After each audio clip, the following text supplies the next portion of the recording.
একটা ভ্যান চালকের মেয়ে, একটা রিক্সা চালকের মেয়ে, একটা দিনমজুর, সাধারণ খেটে খাওয়া মানুষের মেয়েরাও এখন উচ্চশিক্ষা গ্রহণ করতে পারছে। শিক্ষা একসময় শুধুমাত্র ধনীদের জন্য একটা বিষয় ছিল, কিন্তু প্রধানমন্ত্রী শেখ হাসিনার সরকারের সময় এটা এখন সার্বজনীন। আজকের বাংলাদেশ এগিয়ে যাচ্ছে প্রধানমন্ত্রী শেখ হাসিনার নেতৃত্বে। আগামীতে আমরা স্মার্ট বাংলাদেশ গড়ে তুলব।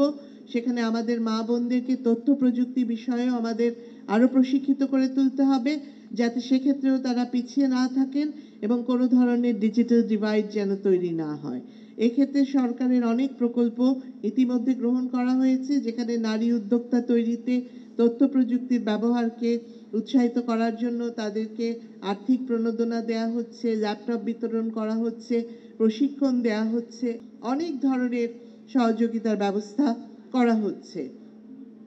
কাজেই আমি আশা করি যে আমাদের দেশের যে এখন যে নারী শিক্ষা, সেখানেও আমাদের মেয়েরা অনেক এগিয়ে।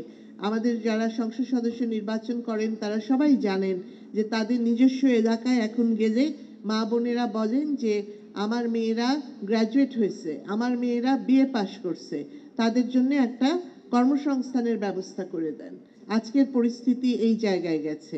একটা ভ্যান চালকের মেয়ে, একটা রিক্সা চালকের মেয়ে, একটা দিনমজুর, সাধারণ খেটে খাওয়া মানুষের মেয়েরাও এখন উচ্চশিক্ষা গ্রহণ করতে পারছে। শিক্ষা একসময় শুধুমাত্র ধনীদের জন্য একটা বিষয় ছিল, কিন্তু প্রধানমন্ত্রী শেখ হাসিনার সরকারের সময় এটা এখন সার্বজনীন।